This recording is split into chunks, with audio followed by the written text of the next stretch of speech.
Zara's trembling fingers clutched her boarding pass as the gate agent's sneer cut deeper than any knife. "I don't care who your father supposedly is, you two aren't getting on this flight," he hissed, loud enough for everyone to hear. The identical twins exchanged glances, knowing exactly what was happening again. When Zara finally unlocked her phone, her sister Nia whispered, "Do it." Neither girl could have imagined that this single call wouldn't just get them home. It would ground every plane in Mid-Atlantic Airlines' fleet and expose decades of systematic discrimination. Before we dive into this shocking story, let me know where you're watching from, and if you believe in standing up for justice, hit that like and subscribe button to stay updated on more stories that expose the truth in our society. 17-year-old identical twins Zara and Nia Jackson stood patiently in line at Denver International Airport, excitement bubbling beneath their composed exteriors. As honors students at Wellington Prep, this college tour trip to Boston represented more than just visiting potential universities. For the first time, their protective father, Marcus Jackson, had allowed them to travel alone, a sign of his growing trust in their independence. What the busy travelers rushing past them couldn't possibly know was that Marcus Jackson wasn't just any concerned parent. He was the newly appointed CEO of Mid-Atlantic Airlines, a position he deliberately kept private to shield his family from unwanted attention and, more importantly, to allow him to assess the company's culture without the artificial deference his title would command. The twins had first-class tickets, a practical decision their father had made to ensure they'd be comfortable and well looked after, not a display of privilege or wealth. Dressed in comfortable hoodies, jeans, and clean but well-worn sneakers, they looked like typical teenagers heading out on an adventure, their identical faces framed by neat box braids, excitement shining in their dark brown eyes. The line at the Mid-Atlantic check-in counter moved steadily forward until the twins reached the front. The white agent, a man whose name tag identified him as Trevor Reynolds, looked straight through them to the passengers standing behind. "Next," he called out, completely ignoring the two black teenagers directly in front of him. A middle-aged white couple stepped around the twins, apparently assuming they weren't actually in line, and Trevor immediately began processing their tickets with a friendly smile. "Heading to Chicago today? Wonderful city this time of year." Nia cleared her throat politely. "Excuse me, sir. We were next in line." Trevor's smile vanished instantly, his eyes narrowing as he finally acknowledged their presence. "You'll have to wait your turn," he said curtly, continuing to tap away at his keyboard for the couple he was helping. "But we were next," Zara said, her voice calm but firm. "We've been standing here for 15 minutes. Trevor's jaw tightened. "I'll be with you when I'm ready." The twins exchanged glances.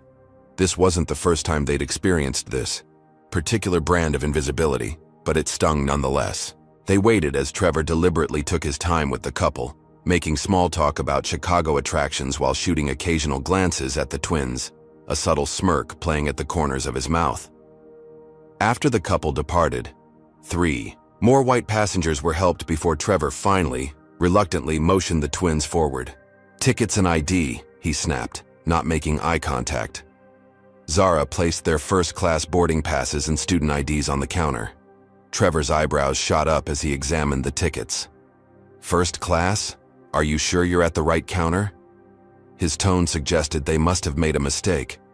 "Yes, our father purchased these tickets for us," Nia explained calmly. "We're visiting colleges in Boston." Trevor picked up their boarding passes between his thumb and forefinger, as if they might be contaminated. "These don't look right. Where did you get these?" His implication was clear. He suspected the tickets were fraudulent. "Our father purchased them directly from the airline," Zara said, her patience beginning to wear thin. "Is there a problem?" Trevor's lips pressed into a thin line. "I'll need to verify these, and I'll need additional identification. Student IDs aren't sufficient." Behind them, the line was growing longer. People were starting to stare. "We're 17, Nia explained. "We don't have driver's licenses yet. Our father was told student IDs would be sufficient for domestic travel when he booked the tickets." Trevor sighed dramatically. "Well, someone told your father wrong. Wait here." He disappeared into a back office with their tickets and IDs. The twins stood awkwardly at the counter for nearly 15 minutes, while other agents continued to help passengers who had arrived after them. They could hear occasional laughter from the office where Trevor had disappeared. Finally, he returned, slapping down 2 boarding passes and their IDs. There was an error in the system, he announced loudly enough for nearby passengers to hear. You've been reassigned to economy, boarding gate 32. Zara examined the boarding passes, her brow furrowing. But these aren't the seats RE. Father booked. We're supposed to be in first class. Trevor leaned forward, lowering his voice. Listen, I don't know what kind of scam you two are trying to pull, but certain people need to understand that first class isn't for everyone. You should be grateful you're getting on the plane at all. His emphasis on certain people made his meaning unmistakable. Nia, always quicker to anger than her sister, opened her mouth to respond, but Zara placed a warning hand on her arm. They'd been taught that righteous anger from young black women was too often weaponized against them. Our father specifically booked first-class tickets, Zara insisted, keeping her voice steady. I'd like to speak to a supervisor, please. Trevor's face hardened. Supervisor's busy. If you have a problem with your seats, you can take it up at the gate. Next. He waved impatiently to the people behind them. Humiliated and angry, the twins collected their altered boarding passes and moved away from the counter. We should call Dad, Nia whispered. No, Zara replied, though it took all her willpower not to reach for her phone. He has that big board meeting today, remember? He specifically asked us not to call unless it was an emergency. This feels like an emergency. To me, Nia muttered. But she knew her sister was right. Their father had worked incredibly hard to reach his position, and they didn't want to disturb him over something they could handle themselves. We'll get it sorted at the gate, Zara assured her, though doubt crept into her voice. Let's just get through security first. Neither girl noticed Trevor watching them with a smug smile as they walked away, nor did they see him pick up a phone and make a quick call. Yeah, it's Trevor. 2 black teenagers, identical twins, trying to pull a fast one with first class tickets. I bumped them back to economy, but you might want to keep an eye out. Something doesn't feel right about them. He hung up, satisfied that he'd done his part to maintain what he considered the proper order of things. The security checkpoint loomed ahead, a bottleneck of humanity shuffling through the TSA's elaborate screening process. The twins joined the line, still discussing how they would handle the ticket situation at the gate, when they noticed a pattern forming. White passenger after white passenger passed through the standard screening with minimal fuss, barely breaking stride as they collected their belongings on the other side.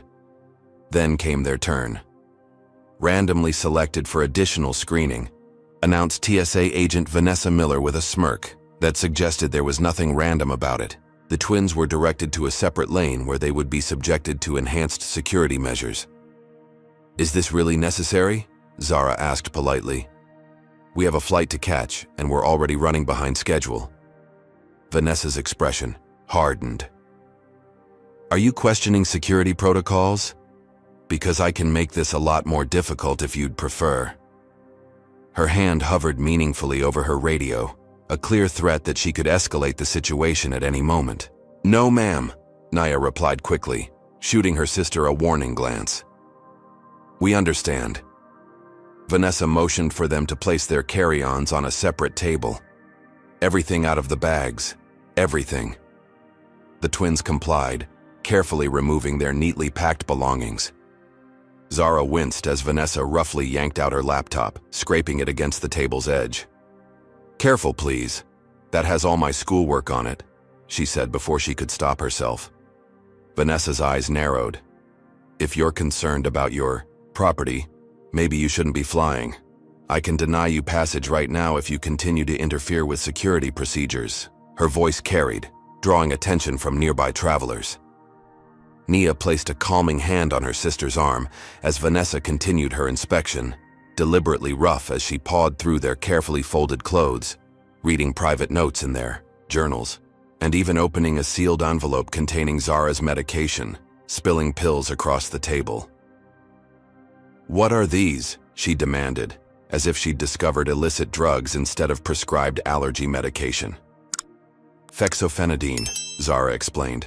For my allergies, the prescription information is right there on the bottle. Vanessa ignored her explanation, setting the medication aside for further inspection before moving on to their personal items. While this was happening, another agent approached. Arms out, feet apart, the second agent instructed. We need to conduct a pat-down.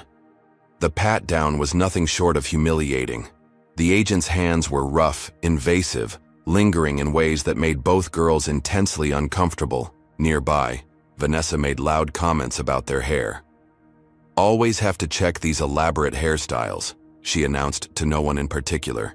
You wouldn't believe what people try to hide in there. Several other TSA agents chuckled, as if sharing an inside joke.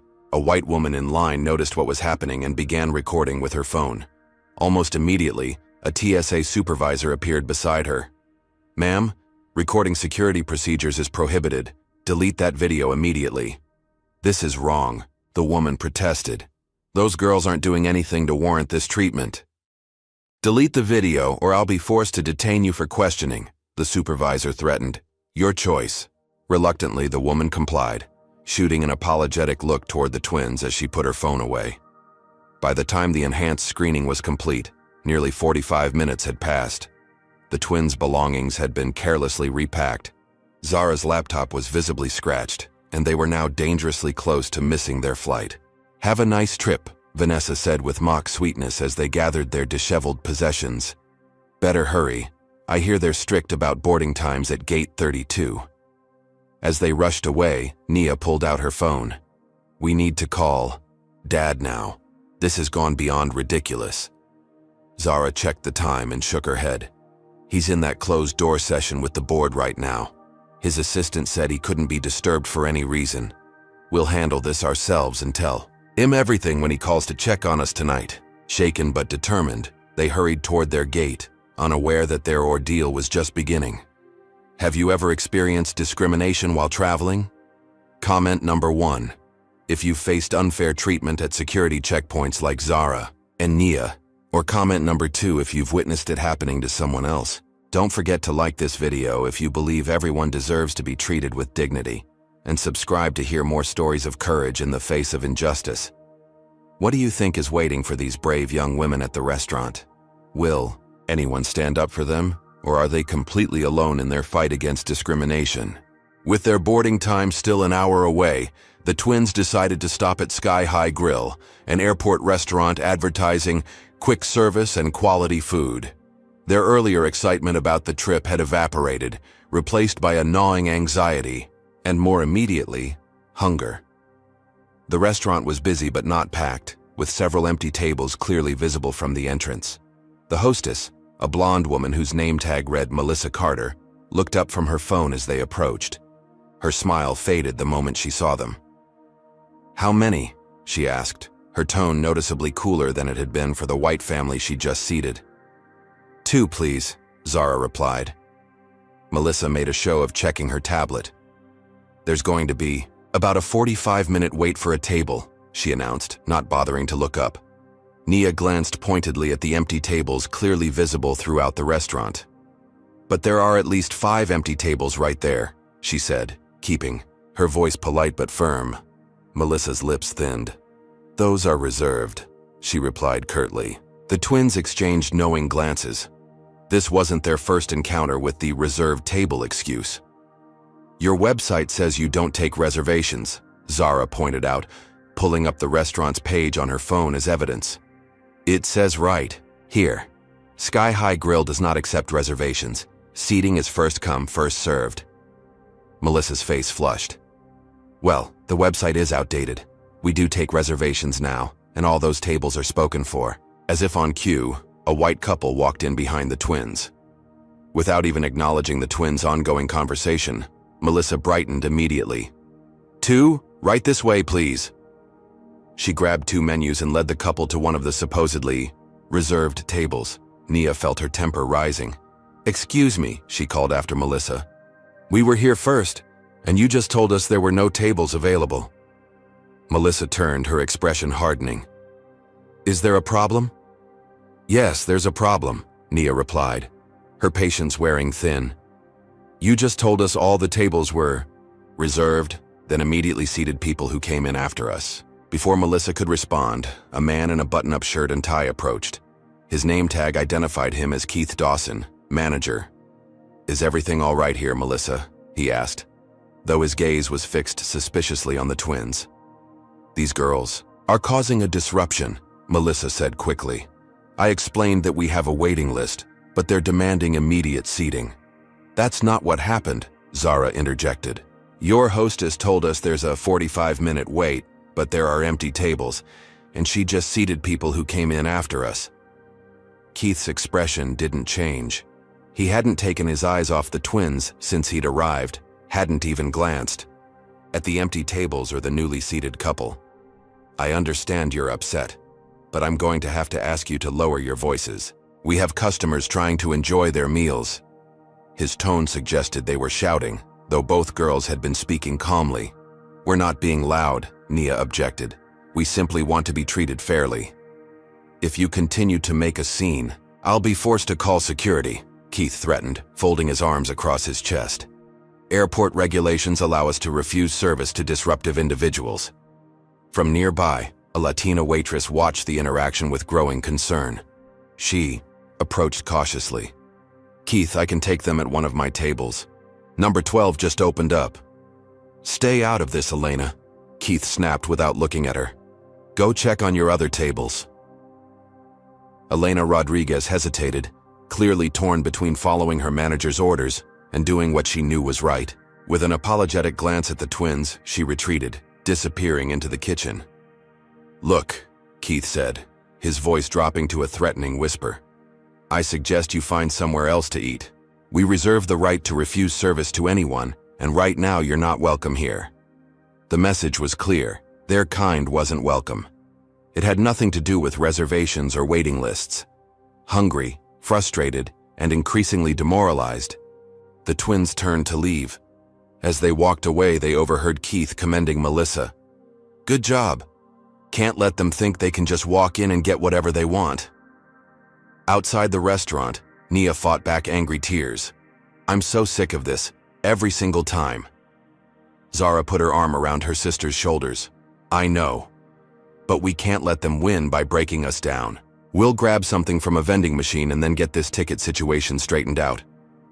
As they started to walk away, a voice called out behind them. "Wait!" Elena Rodriguez hurried toward them, glancing nervously over her shoulder to ensure Keith wasn't watching. She pressed 2 vouchers into Zara's hand. "For the food court. It's not much, but..." She hesitated, then pulled out her phone. "Look, I saw what happened in there. It happens all the time. Keith and Melissa do this to black customers constantly. If you're going to file a complaint, I'll be a witness. Here's my number." She quickly typed her contact information into Zara's phone. "I have to get back before they notice I'm gone, but please, don't let them get away with this." With another nervous glance toward the restaurant, Elena hurried back inside. The twins stood there, momentarily stunned by this unexpected act of allyship. It was a small kindness, but in that moment, it meant everything. "Maybe we're not completely alone after all," Nia said softly, some of her former spirit returning. Armed with the food vouchers and a renewed sense of determination, they headed for the food court, unaware that the worst of their ordeal was yet to come. By the time Zara and Nia approached Gate 32, they had managed to eat a quick meal and regroup emotionally. Checking the time, they noticed that privileged boarding for first-class passengers had already begun. After their experience at check-in, they had visited a customer service desk where a harried agent had reluctantly corrected their boarding passes back to first class after verifying their ticket information. She had offered no explanation or apology for the error, simply handing over the new boarding passes with barely concealed impatience. Now, with proper boarding passes in hand, they approached the gate with cautious optimism. Perhaps the worst was behind them. They couldn't have been more wrong. The gate agent, a middle-aged white man whose name tag identified him as Richard Whitman, was directing first-class passengers through the boarding lane when the twins presented their passes. His welcoming smile vanished instantly as he examined their tickets. "There seems to be a problem here," he said, his voice loud enough to draw attention from nearby passengers. "Please step aside while I verify these boarding passes." Nia's patience had worn dangerously thin. "What problem? We've already had our seats changed once today without explanation. The customer service desk just fixed them. What possible issue could there be now?" Richard's eyes narrowed. "I'm going to need to see some identification," he demanded, ignoring her question entirely. "And please keep your voice down." The twins produced their student IDs once again. Richard inspected them with exaggerated scrutiny, turning them over repeatedly, holding them up to the light as if checking for watermarks, all while continuing to process other first-class passengers with barely a glance at their documentation. "These don't look legitimate," he finally declared. "Student IDs can be easily fabricated." "They're official IDs from Wellington Preparatory Academy," Zara explained, struggling to maintain her composure. "They have the school seal, our photos, everything. The airline confirmed they were sufficient ID for domestic travel when our father booked the tickets." Richard's response was to reach for the PA system microphone. "Security to gate 32, please. Security to gate 32. The announcement echoed through the terminal, causing nearby passengers to stare and whisper. Several pulled out phones and began recording the confrontation. "This is discrimination," Nia stated firmly, no longer willing to pretend this was all just a series of unfortunate misunderstandings. "We have legitimate tickets and ID. You're delaying us because we're black. That's illegal." Richard's face flushed red. "That's a serious accusation, young lady. I could have you removed from this airport for making false claims against airline personnel. I'm simply following security protocols." "Which protocols specifically require you to announce a security need when there isn't one?" Zara challenged. "Or to scrutinize our school IDs while barely glancing at other passengers' identification?" Before Richard could respond, a new voice entered the conversation. "What seems to be the problem here, Richard?" The woman who approached was perhaps in her 50s, with dark skin and her hair pulled back in a tight bun. Her name tag identified her as Diane Blackett's supervisor. The twins felt a surge of hope. Surely another black woman would understand what was happening and intervene on their behalf. "These two are attempting to board with first-class tickets that appear to be fraudulent," Richard explained, his tone suggesting he was dealing with hardened criminals rather than teenage girls. "And they're making accusations of discrimination to try to intimidate me into letting them board." Diane smiled tightly at the twins. "Let me see what's going on here." She examined their boarding passes and IDs, then motioned for them to step aside with her, away from the line and the curious onlookers. "Richard, continue boarding. I'll handle this." For a moment, alone with Diane, the twins allowed themselves to hope. "Thank you," Nia began. "We've been dealing with this kind of treatment since we arrived at the airport, and we're just trying to get to Boston to visit colleges." Diane's friendly demeanor changed the instant they were out of earshot of the other passengers. Her voice dropped to a harsh whisper. "Listen to me carefully. I don't know what game you two think you're playing, but you need to understand how things work. People like us need to know how to behave if we want to be treated equally." The betrayal hit like a physical blow. "People like us," Zara repeated incredulously. "What's that supposed to mean?" "It means," Diane continued, her voice still low, "that making a scene and throwing around accusations of discrimination isn't going to get you what you want. It just confirms what they already think about us. You need to be twice as polite, twice as patient, twice as perfect." "That's the reality. But we haven't done anything wrong," Nia protested. "We've been polite and patient while being discriminated against at every turn." Diane's expression hardened further. "Do you think I got to be a supervisor by calling out every microaggression? By making a scene every time someone made assumptions about me? This is the real world, not some social justice Twitter thread." She looked down at their boarding passes again. "I'm going to let you board, but consider this a warning. I don't want to hear about you causing trouble on my airlines. You understand me?" Without waiting for a response, she led them back to the gate where Richard was watching with undisguised displeasure. "Their documentation checks out," Diane informed him coldly. "They can board." Richard's lips pressed into a thin line. but he reluctantly stepped aside. As the twins moved toward the jet bridge, Diane's words echoed in their minds. The betrayal from someone who should have been an ally stung perhaps more deeply than the original discrimination. They boarded in silence, both wrestling with the implications of Diane's warning and the exhausting reality it represented. What they didn't know was that their ordeal was far from over. At the end of the jet bridge, one final gatekeeper awaited. The twins had barely taken 2 steps onto the jet bridge when they encountered yet another obstacle. A tall, broad-shouldered man in a Mid-Atlantic Airlines uniform stood blocking their path, examining boarding passes with cursory glances before waving passengers through. His name tag read, Gregory Walsh. When Zara and Nia presented their tickets, his demeanor instantly changed. "I'm going to need you two to step aside," he said, making no effort to lower his voice. "There seems to be an issue with your tickets." Passengers behind them were forced to navigate around the impromptu checkpoint Gregory had created. "What issue?" Zara asked, fatigue evident in her voice. "We've already had our tickets verified multiple times." Gregory's expression remained impassive. "I've received a system alert indicating suspicious activity associated with your reservation. I need to run some additional checks before I can allow you to board." "What kind of suspicious activity?" Nia demanded. "We're high school students going to visit colleges. What could possibly be suspicious about that?" Gregory ignored her question entirely. "Please step aside and wait while I continue boarding." Other passengers, with no choice but to comply or risk further escalation, the twins moved to the side of the jet bridge. They watched as passenger after passenger was waved through with barely a glance at their documentation. Minutes stretched into a quarter hour, then half an hour.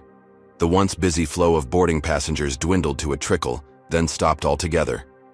Throughout this time, Gregory made several calls on his radio, speaking too quietly for them to hear, occasionally glancing in their direction with what looked suspiciously like satisfaction. Finally, as the last passengers disappeared into the aircraft, Gregory approached them. "I'm afraid there's been a development," he announced, not bothering to hide his smirk. "The flight is now completely full and overbooked. Your seats have been reassigned to passengers in good standing." "That's impossible," Zara protested. "We have confirmed first-class tickets. You can't just give our seats away." "I'm afraid I can," Gregory countered.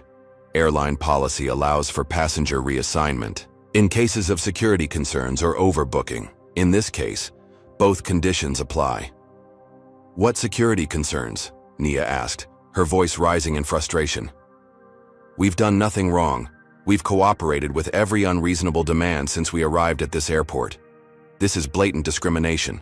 At the word discrimination, Gregory's face hardened. He reached for his radio. "Security to Jet Bridge 32. Passenger issue." Within minutes, 2 security guards appeared. Their name badges identified them as Tom Bennett and Frank Miller. Both men approached with hands resting near their weapons, as if the 2 teenage girls represented some kind of threat. "What seems to be the problem here?" Tom asked, addressing Gregory rather than the twins. "These 2 are refusing to accept that they've been denied boarding," Gregory explained, painting a completely false picture of the situation. "They're becoming aggressive and making accusations against airline staff." "We are not being aggressive," Zara insisted, struggling to keep her voice calm. "We're simply trying to understand why our confirmed seats were given away after we were deliberately delayed here." Frank, the larger of the 2 guards, stepped forward. "The computer randomly selects passengers for denial of boarding when flights are overbooked, nothing personal." The smirk that accompanied this obvious lie made it clear that there was nothing random about it. Nia, pushed beyond endurance, pulled out her phone. "I'm recording this. We've been systematically discriminated against from the moment we entered this airport, and we have evidence of it." Tom's hand shot out toward her phone. "Recording security procedures is prohibited in the airport. I'll need to confiscate that device." "This isn't a security procedure," Zara protested. "You're trying to cover up discrimination by citing fake security concerns." "That's a serious accusation," Frank said, his voice dropping to a threatening level. "One that could result in both of you being detained for questioning. Is that what you want?" The implied threat hung in the air. Detention would mean missing any chance of reaching Boston today. Their father's careful planning, their college visits, all would be disrupted. Worst of all, they'd be completely at the mercy of a system that had already proven itself biased against them at every turn. "Fine," Zara finally said, placing a restraining hand on her sister's arm. "We'll leave, but this isn't over." "It is for today," Gregory replied with undisguised satisfaction. "Your seats are gone, the flight is boarding, and you two aren't getting on it. I suggest you find another way to Boston, or just go home." Under the watchful eyes of the security guards, the twins were escorted away from the gate as the final boarding call for their flight was announced over the PA system. They walked in silence, the weight of defeat pressing down on them. Every step they'd taken through this airport had been met with resistance, prejudice, and obstruction. They'd been patient, they'd been polite, they'd followed the rules, and, still, they'd been denied the basic dignity and service that every other passenger seemed to receive without question. As the sounds of their flight preparing for departure reached them, Nia turned to her sister, tears of frustration welling in her eyes. "We have to call Dad. Now." This time Zara didn't argue. "Have you ever reached your breaking point when facing injustice? Comment number 1 if you believe there comes a time when staying silent is no longer an option, or comment number 2 if you think the twins should have kept trying to work within the system. If you're outraged by what these young women have endured, hit that like button to show your support for standing up against discrimination. And don't forget to subscribe for more stories that expose the harsh realities many face every day. What do you think will happen when their father learns how his daughters have been treated? Will he believe them, or will he become yet another disappointment in their fight for justice? Seated on a bench in a quiet corner of the terminal, far from Gate 32 and the flight that should have carried them to Boston, Zara finally pulled out her phone. Her hand trembled slightly as she navigated to her father's contact. "He's going to be in that board meeting," Nia reminded her, though her tone suggested she no longer cared about the interruption. "I know," Zara replied, "but this has gone far beyond what we can handle ourselves." She pressed the call button and put the phone on speaker. To their surprise, Marcus Jackson answered almost immediately. "Zara, everything okay, sweetheart?" His deep voice, usually so reassuring, now made both girls fight back tears. "Dad," Zara began, struggling to keep her voice steady. "We couldn't get on the flight. They wouldn't let us board." There was a moment of silence before Marcus responded, his tone careful, measured. "Tell me exactly what happened, from the beginning." For the next several minutes, the twins took turns detailing their experience. The check-in counter with Trevor Reynolds, the TSA screening with Vanessa Miller, the restaurant incident with Melissa Carter and Keith Dawson, the gate confrontation with Richard Whitman and Diane Blackett, and finally, the jet bridge denial from Gregory Walsh. Throughout their account, Marcus remained silent, though they could hear his controlled breathing growing more deliberate as the story unfolded. When they mentioned how their first-class seats had been revoked, then restored, only to be taken away again at the last moment, they heard what sounded like a pen snapping in the background. "Dad?" Nia ventured when they'd finished. "Are you still there?" "I'm here," Marcus replied, his voice unnaturally calm. "Did you get the names of everyone involved?" "Yes," Zara confirmed. "We wrote down names and badge numbers whenever we could." "Good," Marcus said. "Very good." Then, after a brief pause, "Girls, there's something I need to tell you. Something I probably should have told you before you left." The twins exchanged puzzled glances. "What is it, Dad?" Marcus took a deep breath. "The reason I was so insistent about you flying Mid-Atlantic, the reason I got you first-class tickets, it's because I'm the new CEO of Mid-Atlantic Airlines." Stunned silence filled the air between them. "You're what?" Nia finally managed. "I was appointed 6 weeks ago," Marcus explained. "The board brought me in to turn the company around after their previous leadership issues, but I wanted to assess the airline's culture authentically, without my position influencing how staff behaved. That's why I kept it quiet, why I used my private account to book your tickets instead of using the executive travel system."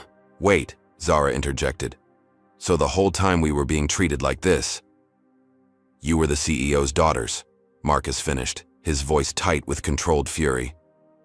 being discriminated against by people who had no idea who you were or who they were really dealing with.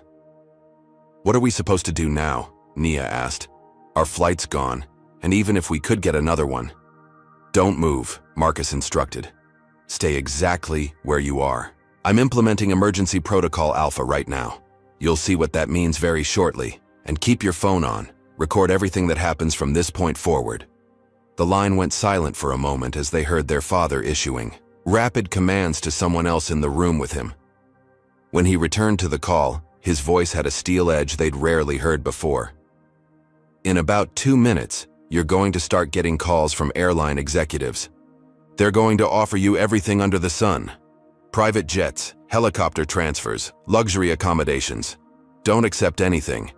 Tell them you're waiting for my direct instructions only. Understand?"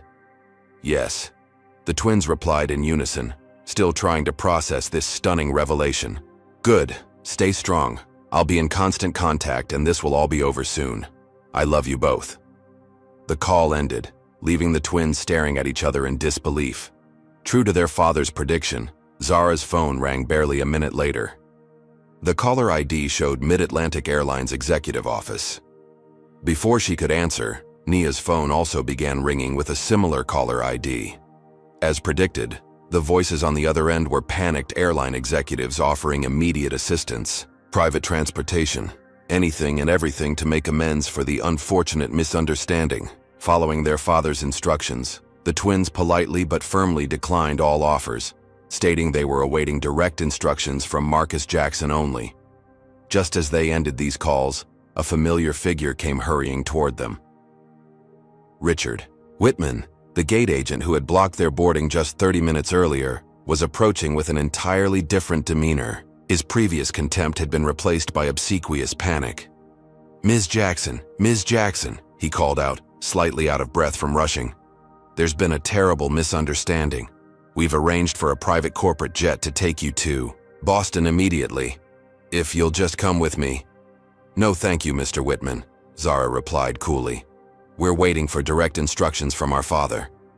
Richard's face contorted with barely concealed rage. The mention of their father clearly triggered something in him, but he struggled to maintain a veneer of professionalism.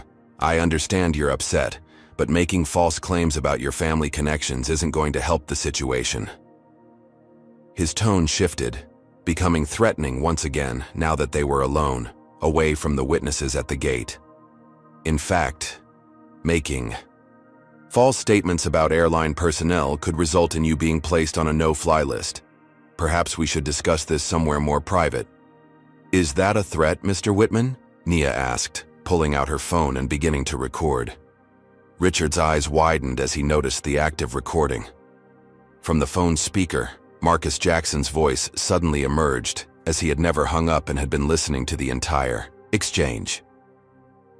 "Mr. Whitman, this is Marcus Jackson, Chief Executive Officer of Mid-Atlantic Airlines and father of the young women you've been discriminating against. Everything you say is being recorded and monitored. I suggest you return to your gate and await further instructions from airline management." The color drained from Richard's face as the full implications of the situation crashed down upon him. Without another word, he turned and fled back toward Gate 32, nearly colliding with a beverage cart in his haste. The twins looked at each other, a mix of vindication and disbelief washing over them. "Dad," Zara said into the phone, "what's emergency protocol Alpha?" Marcus's voice was grim but satisfied. "Watch the departure boards. You're about to find out." The departure boards flickered throughout the terminal, drawing confused glances from travelers. Then, like dominoes falling, flight after flight began showing the same status update. Delayed gate return. The announcements began moments later, echoing through the terminal. "Attention Mid-Atlantic Airlines passengers.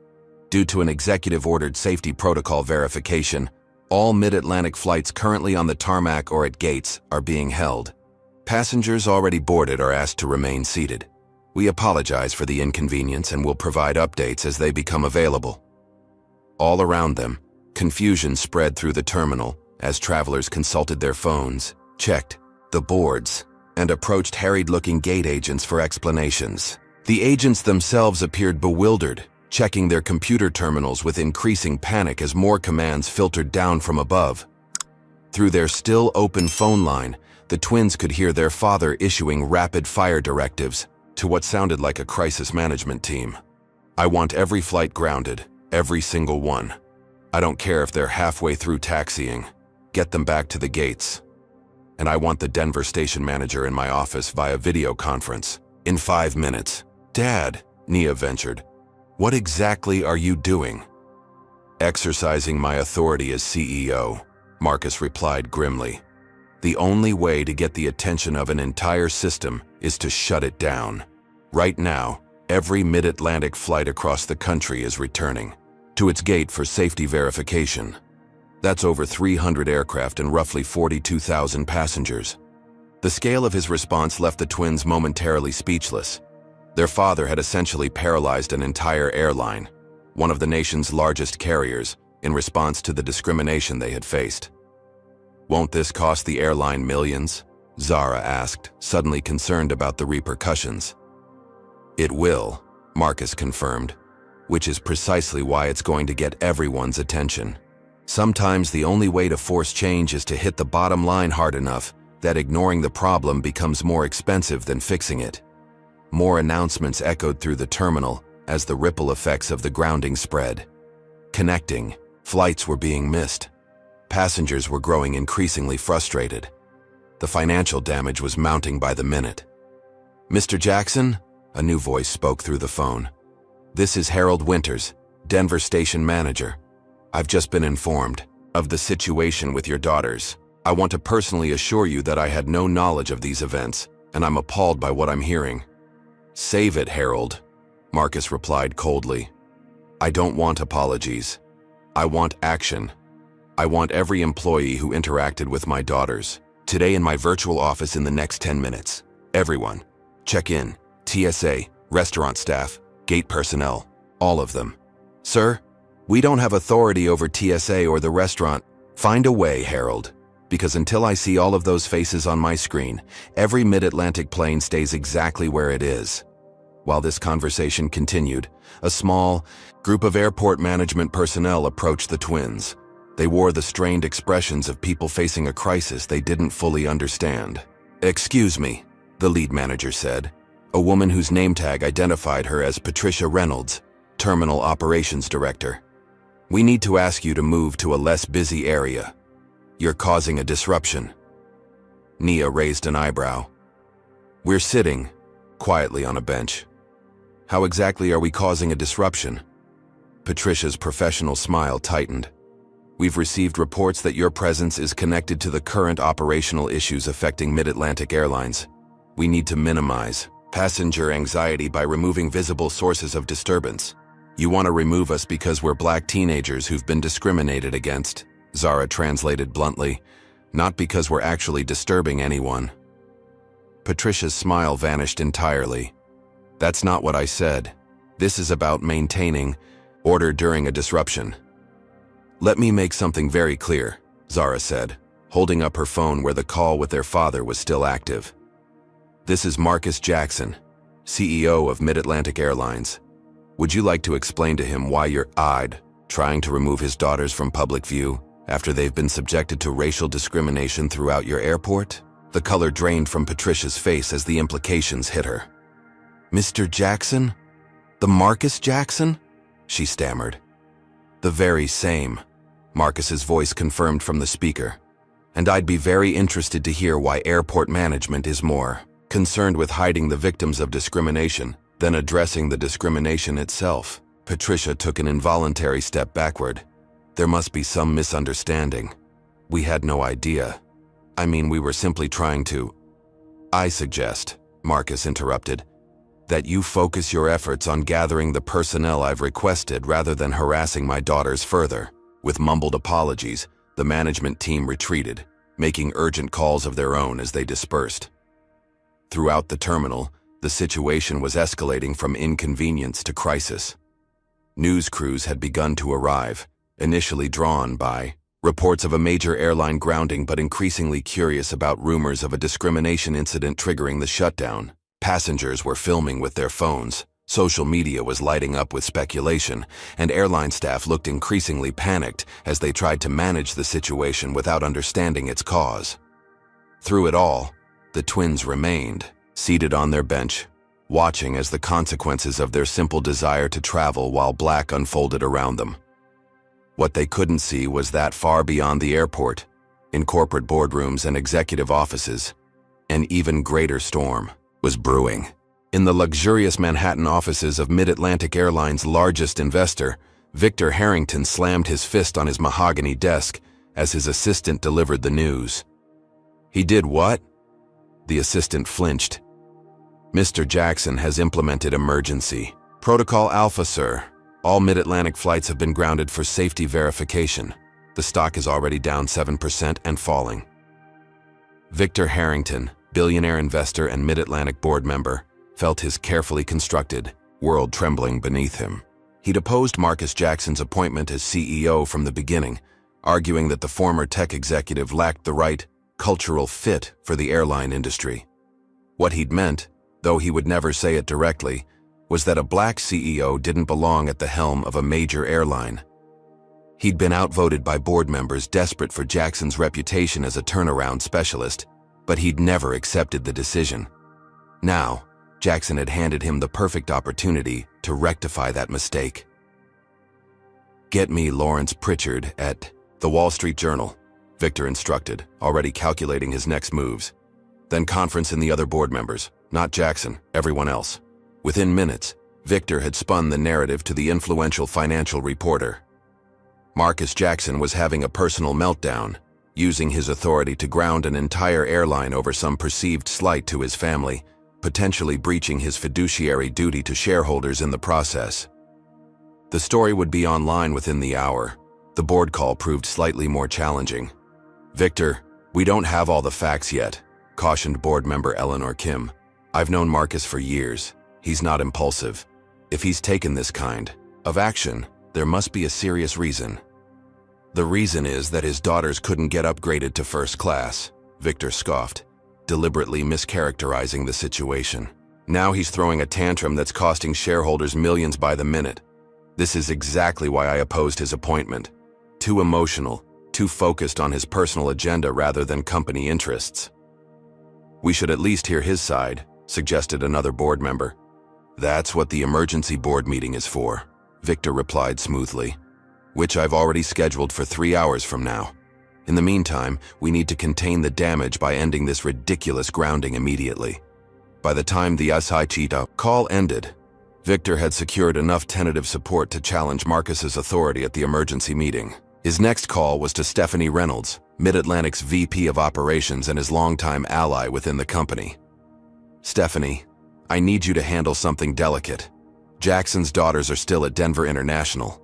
I need them isolated and contained before they can cause any more damage." "What exactly do you want me to do?" Stephanie asked, already booking a private jet to Denver. "Get them away from public view. Offer them the VIP treatment, whatever it takes. But get them somewhere private where they can't talk to the press or post on social media.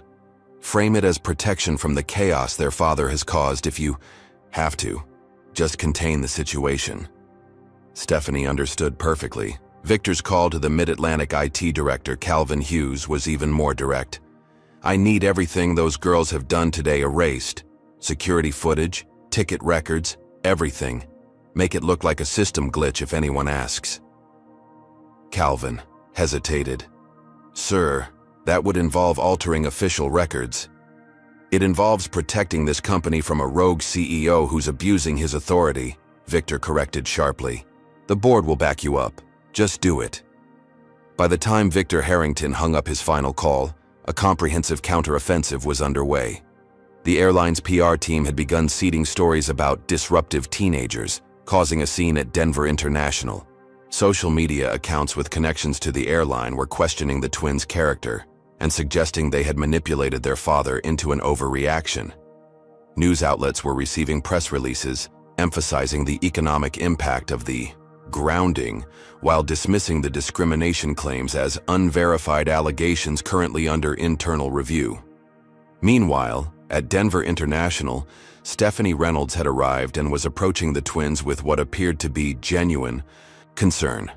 "Zara, Naya," she greeted them warmly, as if they were old friends. "I'm Stephanie Reynolds, VP of Operations. I can't tell you how deeply disturbed I am by what I'm hearing about your experience today." Her smile seemed sincere, her body language open and sympathetic. Behind her stood 4 security guards, positioned at a discreet distance but clearly part of her entourage. "Your father asked me to personally ensure your comfort and safety while this situation is resolved," she continued. "We've prepared our VIP lounge for you away from all this chaos. Private bathrooms, comfortable seating, refreshments, anything you need." Zara, still on the phone with their father, gave Stephanie a measured look. "Dad, Stephanie Reynolds is here. She wants to take us to the VIP lounge." There was a pause before Marcus responded, his voice tinged with suspicion. "Put her on speaker." When Stephanie heard Marcus's voice, her smile faltered almost imperceptibly before she recovered. "Marcus, I'm so glad we connected. I just want to assure you that I had no idea about any of this until I got your all-staff email. I'm horrified, truly horrified, and I'm here to personally make sure your daughters are taken care of." "That's very thoughtful, Stephanie," Marcus replied, his tone carefully neutral. "But my instructions to Zara and Naya were explicit. They are to remain in public view, in the main terminal, where they can be seen by other passengers and where any interactions with airline or airport staff will have witnesses." Stephanie's smile tightened. "Of course I understand your concern, but really with all the commotion, it might be safer and more comfortable for them in the lounge. There's quite a media presence gathering now, and I'm sure the girls don't want to be at the center of that circus." "Actually," Nia interjected, "we're quite comfortable right here. But thank you for your concern." Stephanie's carefully crafted facade began to crack. She leaned closer to the twins, lowering her voice so that only they and their father on the phone could hear. "Listen carefully. Your father has created a major crisis for this airline. Thousands of passengers are stranded. Millions of dollars are being lost. His position is precarious right now, to say the least. The smart move for your family would be to quietly accept our hospitality and allow the adults to resolve this situation professionally." The threat beneath her words was unmistakable. "Is that a threat to my daughters, Stephanie?" Marcus asked through the phone, his voice dangerously quiet. Because it sounded remarkably like one. Stephanie straightened, realizing she had miscalculated. "Not at all, Marcus. I'm simply concerned about their well-being in this chaotic environment.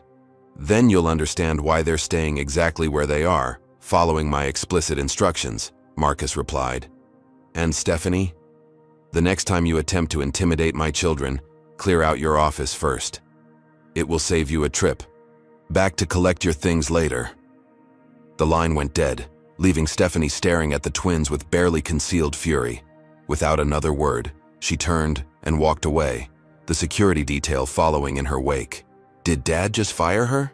Nia whispered to her sister. "I think he just promised to," Zara replied, watching Stephanie's retreating form. What they couldn't see was Stephanie immediately pulling out her phone to call Victor Harrington, reporting that direct intimidation had failed and recommending they accelerate to more aggressive tactics. What they also couldn't know was that their social media accounts were already under attack, with fabricated posts appearing from months ago to paint them as entitled troublemakers. The battle was expanding beyond the airport, beyond even the airline, into a broader war of narratives and power. And somewhere in the digital realm, the next key confrontation was about to begin. Have you ever witnessed someone powerful try to cover up discrimination instead of addressing it? Comment number 1. If you've seen corporations protect their image rather than fix their problems. Or comment number 2 if you've experienced retaliation for speaking up about injustice. If this story has opened your eyes to how discrimination can be systematically denied and dismissed, hit that like button and subscribe to hear more stories that expose these hidden truths. What do you think will happen in the digital battlefield? Will the twins find a way to preserve the evidence, or will corporate power succeed in erasing what happened to them? While the twins maintained their visible position in the terminal, a different kind of warfare was being waged in the digital realm. Calvin Hughes, Mid-Atlantic's IT director, sat in his office staring at his computer screen with growing unease. Victor Harrington's instructions had been clear: erase all digital evidence of the discrimination the Jackson twins had faced. But something about the request felt wrong, not just ethically, but professionally. He'd worked at Mid-Atlantic for 15 years, building his career on integrity and technical excellence. Now he was being asked to compromise both. As he hesitated, his phone buzzed with a text from Harrington. Status update? The pressure was mounting. Reluctantly, Calvin began the process, accessing the security camera systems first. He could mark footage as corrupted, a common enough occurrence that it wouldn't raise immediate red flags. But as he initiated the command, a notification popped up on his screen. Access denied, security protocol alpha active. Calvin frowned. He had administrative privileges that should override any standard security protocols. He tried again, with the same result. Then he noticed something else. A small icon in the corner of his screen indicating active monitoring of his system. Someone was watching his actions in real time. His phone rang, displaying an unfamiliar number. "Mr. Hughes," came the voice when he answered. "This is Zara Jackson. I believe you're trying to access security footage from Denver International Airport." Calvin nearly dropped the phone in shock. "How did you get this number? How are you monitoring my system?" "I'm something of a programmer myself," Zara replied calmly. "Dad's mentioned you before. Said you were one of the most ethical people in the IT department. That's why I'm calling instead of just logging your attempts to alter evidence." Calvin's mind raced. He hadn't considered that Marcus Jackson's daughter might have technical skills of her own. "Look, this is a misunderstanding," he began. But Zara cut him off. "No misunderstanding. I've been backing up evidence all day. Every interaction, every recording, every ticket change is stored on a secure cloud server that neither you nor Mr. Harrington can access. I've also written a script that's scanning social media for any altered posts supposedly from our accounts. Did you know impersonation is a federal offense, Mr. Hughes?" Calvin felt sweat beading on his forehead. "I'm just following orders," he said weakly. "From Victor Harrington, not from the CEO," Zara corrected. "You have a choice right now. You can continue trying to erase evidence of racial discrimination, which is itself illegal, or you can do the right thing." Back at the airport, the twins were putting their own technical skills to work. While Zara had been handling the IT director, Nia had been reaching out to witnesses they'd encountered throughout the day. Elena Rodriguez, the kind waitress from the restaurant, had responded immediately, sending videos she'd secretly recorded of Keith making racist comments after the twins had left. "Keith told me to stop helping those people because they don't belong in first-class establishments," Elena wrote. "I've been documenting his behavior for months. I've attached all my recordings." Other passengers who had witnessed their treatment at the gate were finding them on social media, sending their own recordings and statements of support.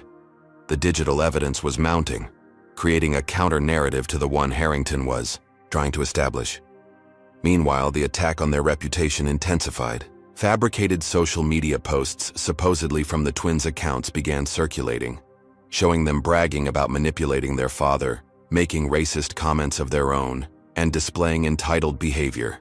Their high school records were somehow leaked, though with false information about disciplinary issues inserted. Zara, anticipating this move, had already contacted their school's IT administrator, a woman who had mentored her in coding. Together, they verified and published the twins' actual school records, complete with their principal's statement confirming the documents had been tampered with by outside forces. The battle extended to news coverage as well.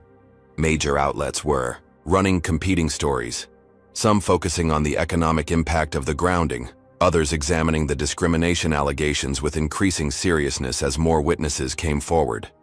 The tide of public opinion was beginning to shift as the twins' systematic documentation of their experience became harder to dismiss. Calvin Hughes made his decision.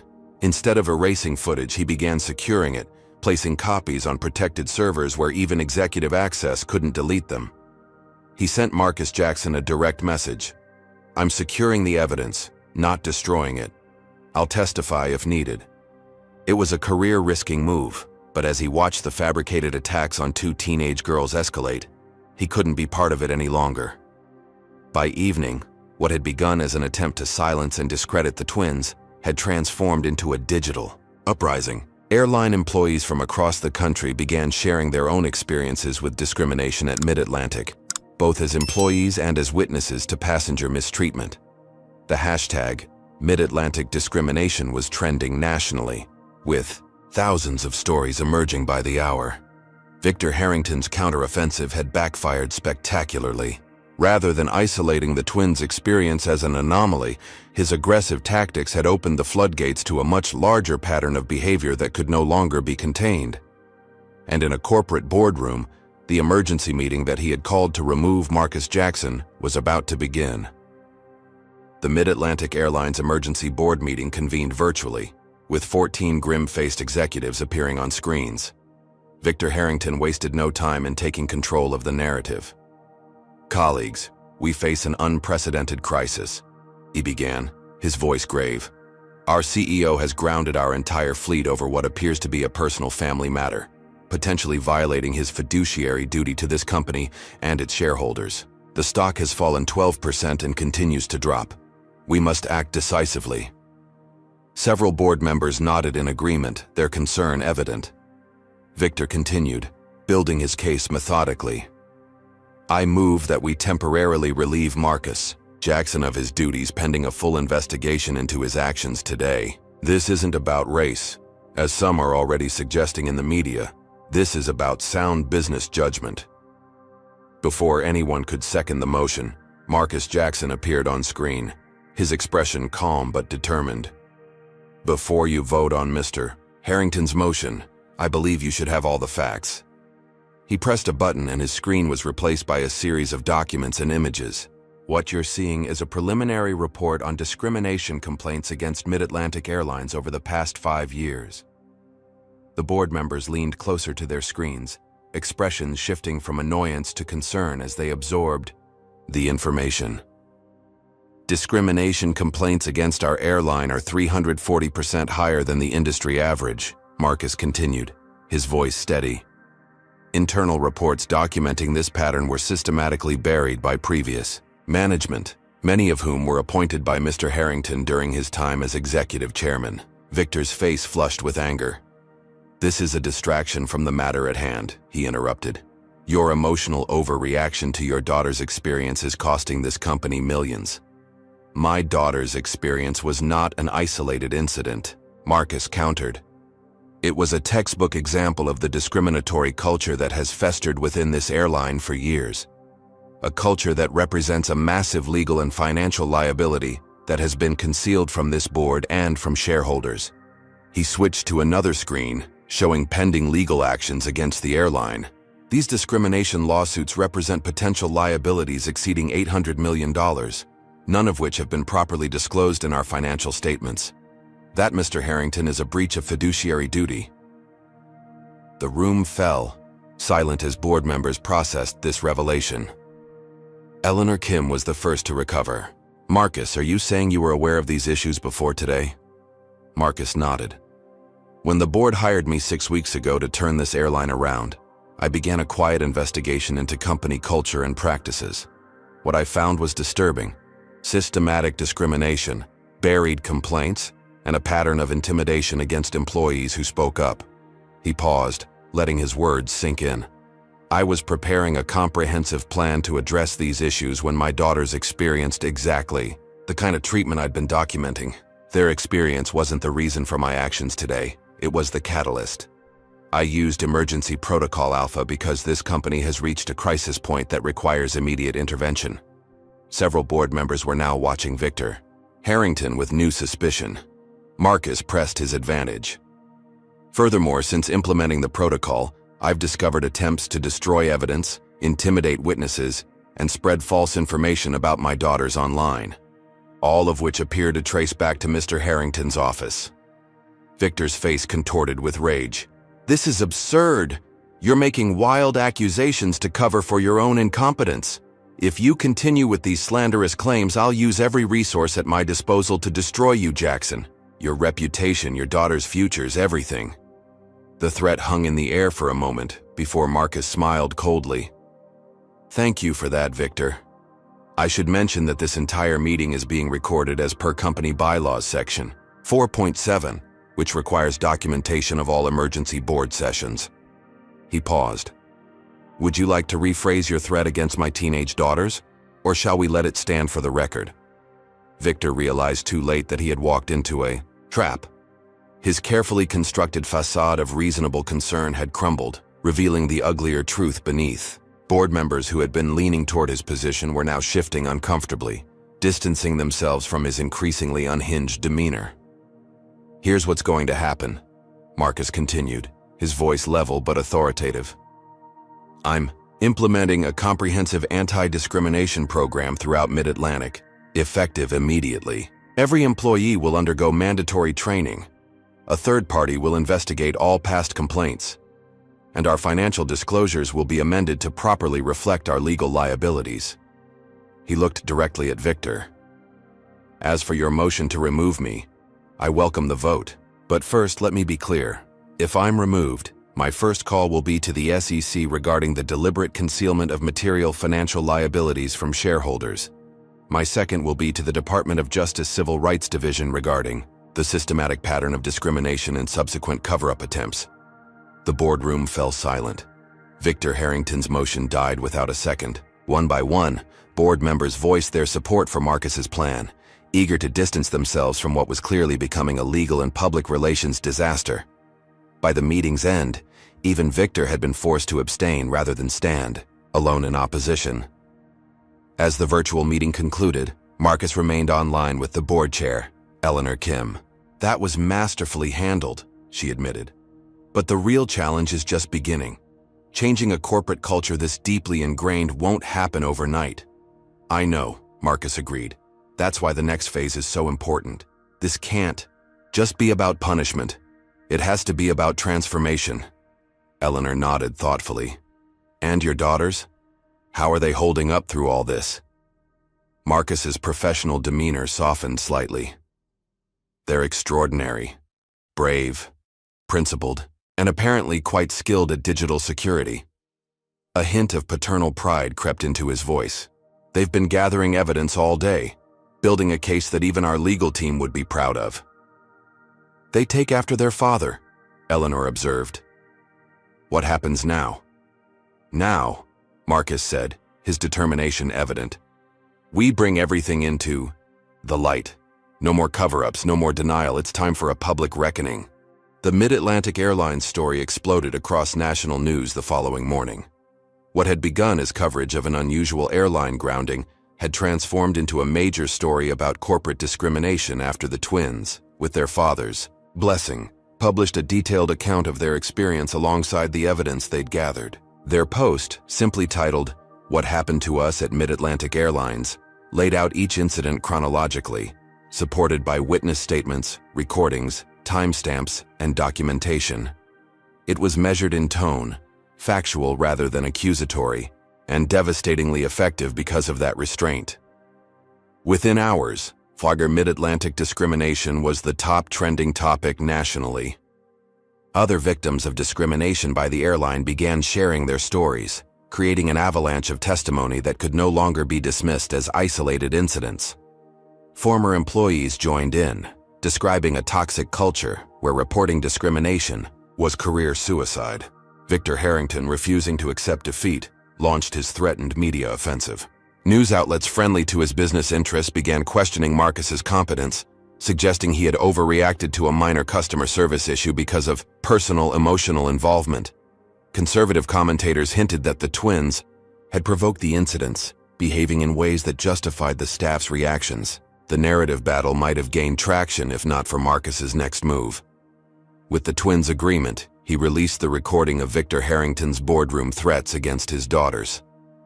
The audio clip spread virally, with millions hearing. Harrington's rage-filled voice promising to destroy two teenage girls for speaking out against discrimination. The public reaction was immediate and overwhelming. Mid-Atlantic's stock, already damaged by the grounding, plummeted further.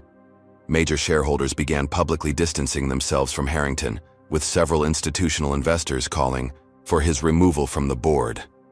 His business reputation, built over decades, began to crumble in real time. Meanwhile, the employees who had discriminated against the twins found themselves in an uncomfortable spotlight.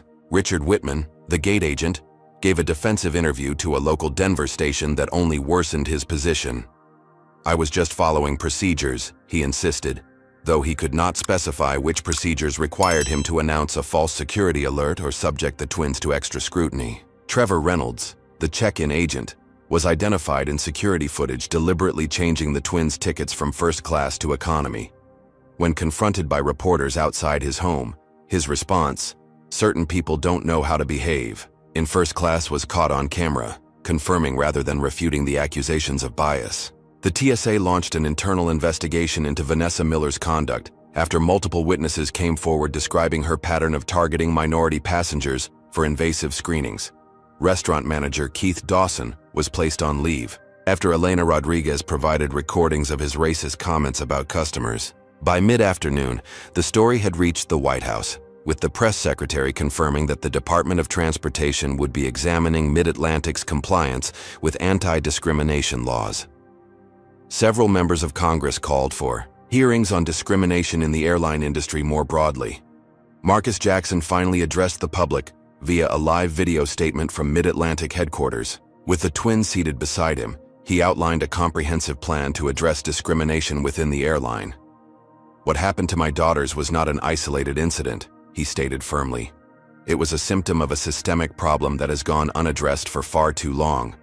Today, that changes." He announced a series of immediate actions: mandatory anti-discrimination training for all staff, transparent reporting of all discrimination complaints, establishment of a passenger bill of rights, and creation of an independent review board, with real authority to investigate complaints and recommend disciplinary actions. Perhaps most surprisingly, he announced that the employees directly involved in discriminating against his daughters would not be summarily fired. Termination might feel satisfying in the moment, he explained, but it doesn't solve the underlying problem. Instead, these employees will participate in creating and implementing our new anti-discrimination training program, with their salaries during this period donated to civil rights organizations. True change requires education and accountability, not just punishment. The reaction to Marcus's approach was mixed. Some praised his focus on systemic change rather than individual scapegoating, while others felt the employees deserved immediate termination. The twins themselves supported their father's decision, with Nia explaining in a brief statement, "This isn't about ruining individual careers. It's about changing a system that encourages and rewards discrimination." Victor Harrington made one final power move, calling in favors from airline partners and major corporate customers to pressure Mid-Atlantic. Several partner airlines threatened to end codeshare agreements. Business travel accounts worth millions warned they might take their business elsewhere if Marcus remained in control. The message was clear: the industry would close ranks against an outsider who threatened to expose and change their practices. Marcus's response was equally clear. He released a detailed report documenting discrimination across the airline industry, with data suggesting Mid-Atlantic's problems, while severe, were not unique. "This is larger than one airline," he stated. "This is an industry-wide failure that requires industry-wide reform. Companies can either lead that change or be dragged into it by regulation and litigation. The choice is theirs." By evening, the public narrative had shifted definitively. What Harrington had tried to frame as an executive's emotional overreaction was now widely understood as a necessary intervention against entrenched discrimination. The twins, initially portrayed by some as entitled teenagers causing trouble, were increasingly seen as principled young women who had exposed an ugly truth that could no longer be ignored. As darkness fell, Victor Harrington sat alone in his office, watching his carefully constructed world collapse around him. His phone, once constantly buzzing with calls from powerful allies, had fallen silent. In boardrooms across the country, executives were distancing themselves, deleting his contact information, declining his calls. The message was clear. Victor Harrington had become toxic, a liability rather than an asset. His power, once seemingly unassailable, had evaporated in a single day. And it had all started because two teenage girls had simply wanted to board a plane for which they had legitimate tickets. 6 months later, Zara and Nia Jackson stood at Mid-Atlantic Airlines Gate 32 at Denver International Airport, the very same gate where they had been denied boarding half a year earlier. This time, the atmosphere couldn't have been more different. The gate agent, a young South Asian woman named Priya Sharma, checked their boarding passes with a warm smile. "Good afternoon, ladies. Boston today?" She handed back their IDs without excessive scrutiny, treating them with the same casual efficiency she showed every passenger. The twins exchanged glances. This ordinary interaction, unremarkable to most travelers, represented a profound change from their previous experience. They boarded the aircraft without incident, settling into their first-class seats as other passengers filed past. The transformation of Mid-Atlantic Airlines over the preceding months had been remarkable, if not without challenges. The day after their experience had gone public, Marcus Jackson had made good on his promise not to simply fire the employees involved. Instead, he had created what became known as the Accountability Council, a diverse group tasked with redesigning the airline's approach to customer service and anti-discrimination. Richard Whitman, Trevor Reynolds, Gregory Walsh, and Diane Blackett had all initially resisted participation, viewing it as a humiliating punishment. But Marcus had given them a simple choice: participate genuinely in creating change or face termination and potential legal action. Reluctantly, they had joined the council, alongside civil rights experts, customer service specialists, and former victims of discrimination. The early council meetings had been tense, with the employees defensive and the discrimination victims angry. Progress had been slow and painful, but over time, something unexpected had emerged: genuine transformation. Forced to listen to story after story of discriminatory treatment to face the harm their actions had caused, the employees had begun to recognize patterns in their own behavior they had previously rationalized away. Diane Blackett had experienced perhaps the most profound change. As a Black woman who had adapted to a biased system by enforcing its rules against her own community, she had carried perhaps the heaviest burden of cognitive dissonance. Her breakthrough had come during a particularly difficult council session, when a young Black flight attendant had described being told by a supervisor to tone down her natural hairstyle because it made some passengers uncomfortable. "I said those exact words to a new hire last year," Diane had admitted, her voice breaking. "I told myself I was helping her succeed in the real world, but I was just perpetuating the same system that I had to fight against." Her honest acknowledgement had marked a turning point for the council's work. Now, 6 months later, Mid-Atlantic had implemented the most comprehensive anti-discrimination program in the industry. Every employee underwent mandatory training that went beyond superficial diversity exercises to address unconscious bias and bystander intervention. An anonymous reporting system allowed passengers and employees to flag concerning interactions without fear of retaliation. Most importantly, these reports were taken seriously, with real consequences for verified discrimination. The airline had also made structural changes. Hiring and promotion practices were redesigned to reduce bias. Customer satisfaction metrics were adjusted to ensure they didn't penalize employees for enforcing rules equally across all passenger demographics. And perhaps most significantly, upper management compensation was now partially tied to discrimination metrics, creating financial incentives for executives to take the issue seriously. Financial analysts had initially predicted disaster, with some forecasting that Mid-Atlantic would lose up to 20% of its market value as it diverted resources to social justice rather than operational efficiency. Victor Harrington, who had been forced to resign from the board after shareholder pressure, had been particularly vocal in predicting the airline's downfall. But something unexpected had happened instead. After an initial period of adjustment, Mid-Atlantic's customer satisfaction scores had begun to rise across all demographic groups. Employee retention improved as staff reported feeling more valued and less conflicted about their work environment. The anticipated mass exodus of business customers never materialized. In fact, several major corporations specifically switched their travel contracts to Mid-Atlantic, citing its ethical leadership as aligning with their own corporate values. The twins' Boston flight was approaching its final descent when the captain's voice came over the intercom. "Ladies and gentlemen, we'll be landing at Boston Logan International in about 15 minutes. Current weather is sunny and 48 degrees. On behalf of myself and First Officer Rodriguez, as well as our cabin crew led by Diane Blackett, thank you for flying with us today." Nia glanced up in surprise at the familiar name. Moments later, Diane herself appeared from the forward cabin, making a final check before landing. She paused beside the twin seats. "Zara, Nia," she said quietly, "I wanted to thank you personally. I know this is your first flight with us since everything happened. What you did changed this airline, changed all of us. It couldn't have been easy to stand your ground that day." The twins hadn't expected this.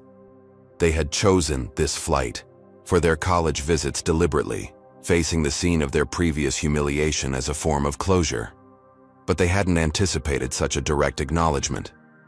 "It wasn't easy," Zara agreed, "but necessary things rarely are." Diane nodded. "For what it's worth, I'm sorry for my part in it. I told myself I was helping you by teaching you to accept discrimination rather than fight it. I was wrong, and you showed me that." After Diane returned to her station, Nia turned to her sister. "Did you ever imagine, when we were sitting in this terminal 6 months ago, that this would be the outcome?" Zara shook her head. "I was just hoping to get to Boston and tour some colleges. I never expected to help transform an entire airline. Or start an industry-wide reckoning," Nia added. Following Mid-Atlantic's lead, several other major carriers had implemented their own anti-discrimination initiatives, though none as comprehensive. The Department of Transportation had launched formal investigations into discriminatory practices across the industry. Congressional hearings had put airline executives on the hot seat, forcing public commitments to change. As the aircraft touched down smoothly on Boston's runway, Zara thought about the journey that had brought them here.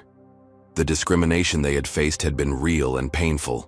The battle afterward had been exhausting, but the outcome had exceeded anything they could have imagined. Their father had told them something during the darkest days of the public controversy that now seemed prophetic. Transformation comes through fire.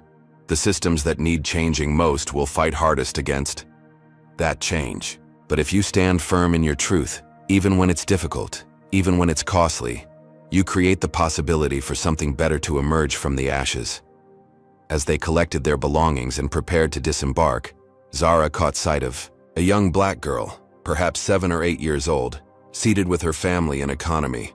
The child was looking around the cabin with excitement rather than apprehension, experiencing air travel as the adventure it should be, rather than a gauntlet of potential humiliation. That child would never know what had happened at Gate 32 6 months ago. She would never know the battles fought and won before she ever set foot on a plane. But she would benefit from them nonetheless, moving through the world with one less barrier, one less source of fear. And in that moment, Zara knew that everything they had endured had been worth it. The twins stepped off the aircraft into their future, forever changed by their past but not defined by it. Behind them, a transformed airline continued its own journey of evolution.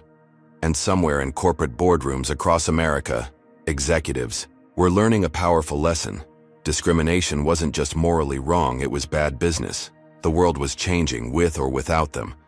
Those who adapted would thrive. Those who resisted would be left behind, relics of a past that fewer and fewer people were willing to accept. As Marcus Jackson had told the final emergency board meeting 6 months earlier, "This isn't about politics or ideology. This is about treating people with basic human dignity. Any company that can't grasp that fundamental principle doesn't deserve to survive in the 21st century." Mid-Atlantic Airlines had grasped that principle, painfully but thoroughly. And in doing so, it had secured not just its moral standing, but its economic future.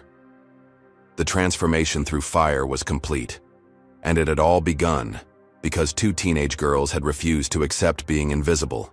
This story of Zara and Nia Jackson's journey through discrimination and transformation offers powerful lessons that resonate beyond their individual experience. First, it demonstrates that systemic discrimination often remains invisible until directly challenged. What appeared as isolated incidents to casual observers was revealed as part of a pervasive pattern affecting countless others. Second, the twins show us the importance of documentation and evidence in fighting discrimination. They're methodical. Recording of names, incidents, and collecting witness statements proved crucial in establishing the truth against attempts to discredit them. In today's digital age, evidence is a powerful weapon against gaslighting and denial. Third, this story illustrates how change requires both leadership and pressure from below. Marcus Jackson's position gave him the power to force institutional change, but it was his daughter's experience and courage that catalyzed his action. True transformation often begins with those who have the least power, but the most at stake.